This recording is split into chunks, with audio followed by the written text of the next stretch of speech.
नमस्कार मित्रों, क्या आपने कभी सोचा है अगर आत्मा अमर है, अगर आत्मा को न आग जला सकती है, न पानी भिगो सकता है, न कोई अस्त्र काट सकता है, तो फिर यमराज किसे लेने आते हैं? मृत्यु के समय आखिर होता क्या है? क्या यमराज सच में आते हैं? क्या आत्मा को पकड़कर ले जाया जाता है? और यदि आत्मा कभी मरती ही नहीं तो मृत्यु का रहस्य क्या है? दोस्तों, आज की इस वीडियो में हम आदि शंकराचार्य, भगवद गीता, उपनिषदों और सनातन दर्शन के आधार पर एक ऐसे रहस्य को समझने वाले हैं जिसने हजारों वर्षों से लोगों को हैरान किया है। वीडियो को अंत तक जरूर देखिए, क्योंकि अंत में हम जानेंगे कि मृत्यु के समय सबसे बड़ी गलती कौन सी है जो आत्मा की अगली यात्रा को प्रभावित कर सकती है। नमस्कार दोस्तों, कल्पना कीजिए एक व्यक्ति रात को सोता है और सुबह उसकी आंख नहीं खुलती। घर वाले कहते हैं वह मर गया, लेकिन वास्तव में क्या मरा? उसका शरीर तो सामने पड़ा है, आंखें हैं, हाथ है, पैर है, दिल भी कुछ समय पहले तक धड़क रहा था। फिर ऐसा क्या चल गया कि लोग कहने लगे यह व्यक्ति नहीं रहा? यही से आत्मा का रहस्य शुरू होता है। भगवान श्री कृष्ण भगवद गीता में अर्जुन से कहते हैं, न जायते नियते वा कदाचित, अर्थात आत्मा न कभी जन्म लेती है और न कभी मरती है। वह शाश्वत है, सनातन है, अविनाशी है। यदि आत्मा अमर है तो मृत्यु केवल शरीर की होती है। ठीक वैसे ही जैसे कोई व्यक्ति पुराने कपड़े उतारकर नए कपड़े पहन लेता है, शरीर बदलता है, आत्मा नहीं। लेकिन फिर प्रश्न उठता है, यदि आत्मा अमर है तो यमराज किसे लेने आते हैं? आदि शंकराचार्य इस रहस्य को समझाते हुए कहते हैं कि मनुष्य केवल शरीर नहीं है, उसके कई स्तर है। स्थूल शरीर, सूक्ष्म शरीर और कारण शरीर। स्थूल शरीर वह है जिसे हम देख सकते हैं। मृत्यु के समय यही शरीर नष्ट होता है, लेकिन सूक्ष्म शरीर जीवित रहता है। सूक्ष्म शरीर में मन, बुद्धि, अहंकार, इच्छाएं, संस्कार और कर्मों के प्रभाव मौजूद रहते हैं। जब मृत्यु होती है तो आत्मा सूक्ष्म शरीर के साथ स्थूल शरीर को छोड़ देती है। यही यमराज की भूमिका समझनी होगी। सनातन धर्म में यमराज को केवल मृत्यु का देवता नहीं कहा गया, उन्हें धर्मराज भी कहा गया है। धर्मराज अर्थात न्याय करने वाले यमराज आत्मा को नष्ट करने नहीं आते, क्योंकि आत्मा को कोई नष्ट कर ही नहीं सकता। यमराज उस जीवात्मा की अगली यात्रा का मार्ग निर्धारित करने वाले दिव्य न्याय के प्रतीक है। गरुड़ पुराण में वर्णन मिलता है कि मृत्यु के बाद जीवात्मा अपनी कर्म यात्रा के अनुसार आगे बढ़ती है। जिस प्रकार किसी देश में कानून व्यवस्था होती है, उसी प्रकार ब्रह्मांड में भी कर्म का नियम कार्य करता है। यमराज उसी कर्म व्यवस्था के प्रतीक है। अब एक बहुत रोचक प्रश्न, क्या यमराज वास्तव में भैंस पर बैठकर आते हैं या इसका कोई गहरा आध्यात्मिक अर्थ है? कई विद्वान और आचार्य मानते हैं कि शास्त्रों में वर्णित अनेक प्रतीकों का आध्यात्मिक अर्थ भी होता है। वैसा अज्ञान, भारीपन और भौतिक आसक्ति का प्रतीक माना जाता है। यमराज यह स्मरण कराते हैं कि संसार में जो कुछ भी है वह नश्वर है। कोई भी व्यक्ति मृत्यु में से बच नहीं सकता। राजा हो या भिखारी, संत हो या पापी, सभी को एक दिन शरीर छोड़ना ही पड़ता है। दोस्तों, मृत्यु संसार का सबसे बड़ा सत्य है, लेकिन आश्चर्य की बात यह है कि मनुष्य सबसे कम इसी के बारे में सोचता है।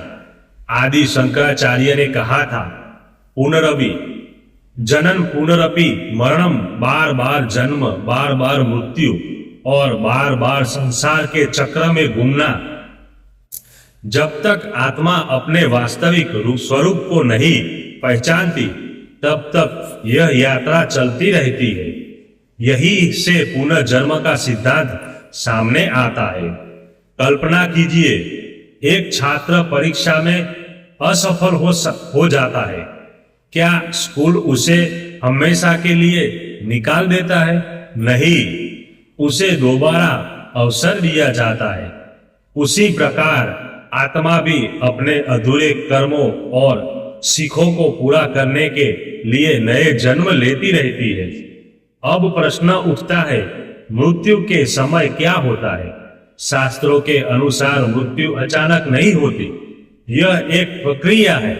धीरे धीरे इंद्रियों की शक्ति कम होने लगती है, मन बाहरी दुनिया से हटने लगता है, जीवन ऊर्जा शरीर से निकलने लगती है और अंततः आत्मा सूक्ष्म शरीर के स्थान स्थूल शरीर को छोड़ देती है।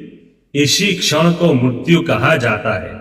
लेकिन आत्मा की यात्रा यही समाप्त नहीं होती। वास्तव में यही से एक नई यात्रा शुरू होती है। कई लोग ने मृत्यु के निकट अनुभवों के बारे में बताया है। हालांकि इन्हें आध्यात्मिक सत्य का अंतिम प्रमाण नहीं माना जा सकता, लेकिन अनेक लोगों ने शरीर से अलग होने, प्रकाश देखने या अपने जीवन की घटनाएं देखने जैसा अनुभव साझा किए हैं। यह विषय आज भी रहस्य बना हुआ है। आदि शंकराचार्य का सबसे बड़ा संदेश यह था कि मनुष्य स्वयं को शरीर समझने की भूल करता है। यही अज्ञान है। मान लीजिए आप आईने में अपना चेहरा देखते हैं। यदि आईना टूट जाए तो क्या आप टूट जाते हैं? नहीं। उसी प्रकार शरीर केवल एक माध्यम है, वास्तविक अस्तित्व आत्मा है। लेकिन समस्या यह है कि हम स्वयं को शरीर मान बैठते हैं और जब मृत्यु सामने आती है तो भय उत्पन्न होता है।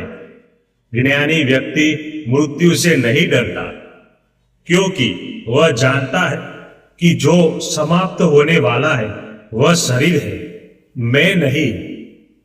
अब एक बहुत महत्वपूर्ण रहस्य गरुड़ पुराण और अन्य ग्रंथों में कहा गया है कि मृत्यु के समय मन की स्थिति अत्यंत महत्वपूर्ण होती है। जिस प्रकार का भाव, विचार और चेतना उसी समय होती है, उसका प्रभाव आगे की यात्रा पर पड़ता है। इसलिए संत लोग जीवन भर ईश्वर स्मरण, ध्यान और सत्कर्म पर जोर देते हैं, क्योंकि अंतिम समय में बड़ी संस्कार उभरते हैं जिन्हें हमने जीवन भर पोषित किया जाता होता है। कल्पना कीजिए कि कोई व्यक्ति पूरी जिंदगी लोभ, क्रोध, घृणा में जीता रहा और दूसरा व्यक्ति प्रेम, सेवा और भक्ति में। क्या दोनों की अंतिम स्थिति समान होगी? नहीं। यही कारण है कि कर्म और चेतना दोनों महत्वपूर्ण माने गए हैं। अब आइए उस प्रश्न पर लौटते हैं जिससे हमने शुरुआत की थी। अगर आत्मा अमर है तो यमराज किसे लेने आते हैं? उत्तर यह है, यमराज आत्मा को न मारने नहीं आते। आत्मा कभी मरती ही नहीं। यमराज उस जीवात्मा की कर्मानुसार अगली यात्रा के प्रतीक है। वे ब्रह्मांडीय न्याय व्यवस्था का प्रतिनिधित्व करते हैं। मृत्यु अंत नहीं है, एक द्वार है, एक यात्रा का समापन और दूसरी यात्रा की शुरुआत। आदि शंकराचार्य कहते हैं कि जो व्यक्ति अपने वास्तविक स्वरूप को पहचान लेता है वह जन्म और मृत्यु के भय से मुक्त हो जाता है। उसे समझ में आ जाता है कि वह न शरीर है, न मन है, न विचार है, वह शुद्ध चेतना है। अविनाशी आत्मा है। और जब यह ज्ञान प्राप्त हो जाता है तब यमराज भी उसके लिए भय का विषय नहीं रहते, क्योंकि जहां अज्ञान समाप्त होता है वही भय समाप्त हो जाता है। दोस्तों, शायद मृत्यु से बड़ा कोई रहस्य नहीं, लेकिन शायद मृत्यु से बड़ा कोई शिक्षक भी नहीं, क्योंकि मृत्यु हमें हर दिन याद दिलाती है कि समय सीमित है, शरीर नश्वर है, और जो वास्तव में महत्वपूर्ण है वह धन या पद नहीं, बल्कि हमारे कर्म, हमारी चेतना और हमारी आत्मिक यात्रा है।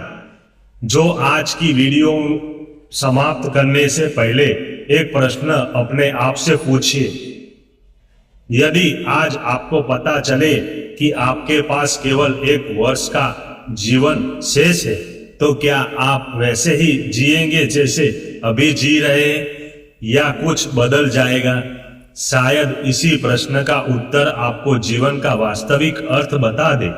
अगर आपको यह वीडियो पसंद आई हो तो लाइक करें, चैनल को सब्सक्राइब करें और कमेंट में लिखें आत्मा अमर है। फिर मिलेंगे एक और अद्भुत आध्यात्मिक रहस्य के साथ। धन्यवाद मित्रों।